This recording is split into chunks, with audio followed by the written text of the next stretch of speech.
pandangan atau pemahaman kaum muslim terhadap kitab sucinya? Jawabannya ialah kaum muslim meyakini Al-Quran sebagai wahyu Allah yang diturunkan secara langsung kepada Nabi Muhammad SAW dan dijaga keasliannya. Al-Quran dipandang sebagai penyempurna wahyu sebelumnya yang menegaskan pesan tauhid, keadilan, dan petunjuk hidup.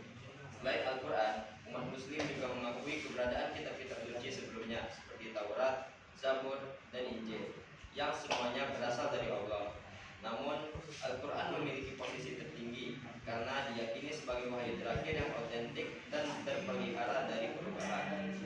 Selanjutnya, pertanyaan kedua yaitu bagaimana sikap yang harus dimiliki seorang muslim terhadap kitab suci agama lain? Jawabannya ialah seorang muslim harus bersikap menghormati kitab suci agama lain karena kitab-kitab tersebut pada asalnya merupakan wahyu dari Allah Subhanahu wa taala yang diturunkan kepada para nabi terdahulu. Namun, umat Islam tetap wajib meyakini bahwa Al-Quran adalah satu-satunya kitab suci yang masih murni dan berlaku hingga akhir zaman. Sikap saling menghormati ini menjadi bagian dari toleransi dan ajaran Islam yang menjunjung kedamaian. Selanjutnya, pertanyaan ketiga yaitu bagaimana pengaruh Al-Quran dalam pembentukan karakter seorang muslim? Al-Quran dapat membangun keimanan seorang hamba kepada Rabb-nya dalam konsep pendidikan akhlak. Iman mempunyai peran yang paling penting dalam pembentukan karakter seseorang. Secara definisi, iman merujuk pada keyakinan yang teguh terhadap adanya Allah sebagai Tuhan semesta alam dan pembenaran terhadap wahyu yang dibawa oleh Nabi Muhammad.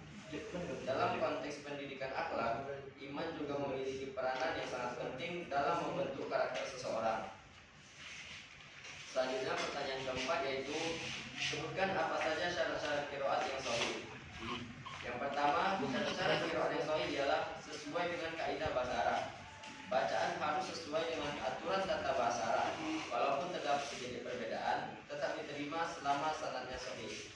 Yang kedua yaitu sesuai dengan rasa mushaf Utsmani. Bacaan harus mendekati bentuk tulisan asli mushaf yang disusun oleh Utsman bin Affan, sehingga tetap menjaga keselarasan lafaz. Yang ketiga yaitu sanad yang sahih. Rantai periwayatan bacaan harus kuat dan terpercaya sehingga menjamin bahwa bacaan benar-benar dari Rasulullah.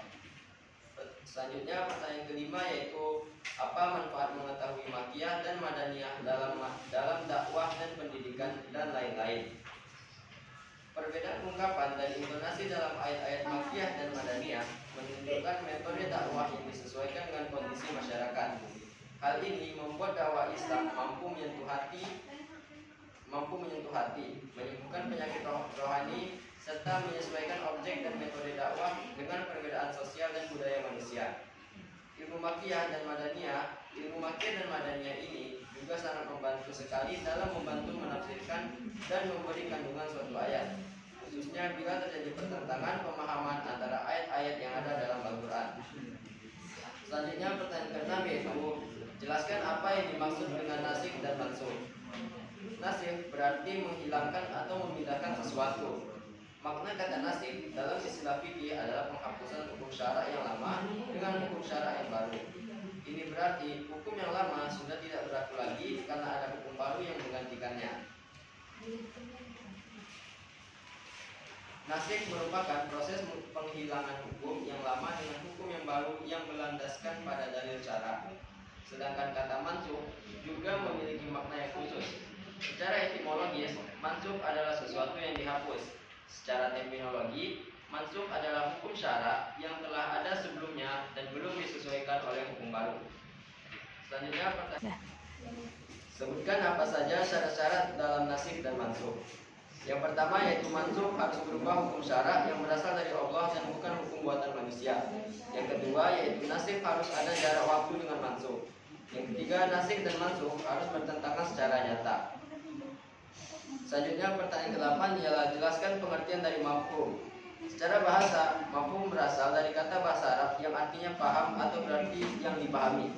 Secara istilah, mafhum adalah arti yang tidak diperlihatkan oleh lafaz yang diucapkan. Mafhum adalah sesuatu yang dituju oleh lafaz tetapi bukan dari ucapan lafaz itu sendiri. Selanjutnya, Pertanyaan ke-9 ialah jelaskan pengertian dari mafhum mukhalafah dan sebutkan macam-macam dari mafhum mukhalafah. Mafhum mukhalafah merupakan pemahaman yang diberikan kepada lafaz mafhum itu tidak selaras dengan yang dimiliki oleh lafaz mantuk. Dengan kata lain, makna yang berbeda hukumnya dengan mantuk.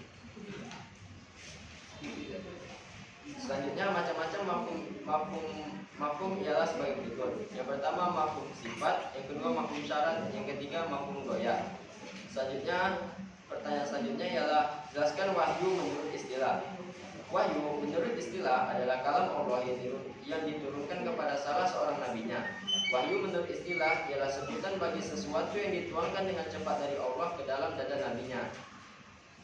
Maksudnya adalah Allah yang memberikan pengetahuan kepada orang-orang yang terpilih, baik secara langsung maupun tidak langsung.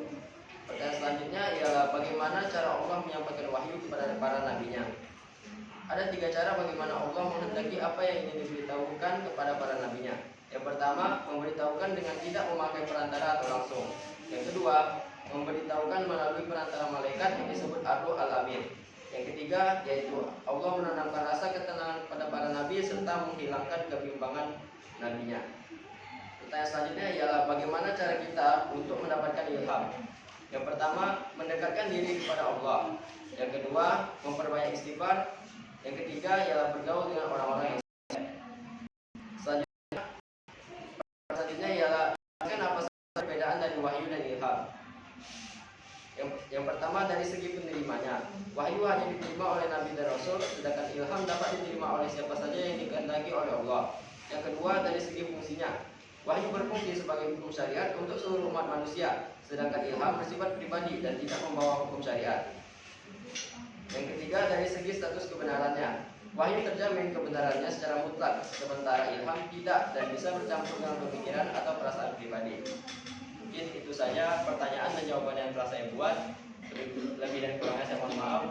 Assalamualaikum warahmatullahi wabarakatuh. Waalaikumsalam.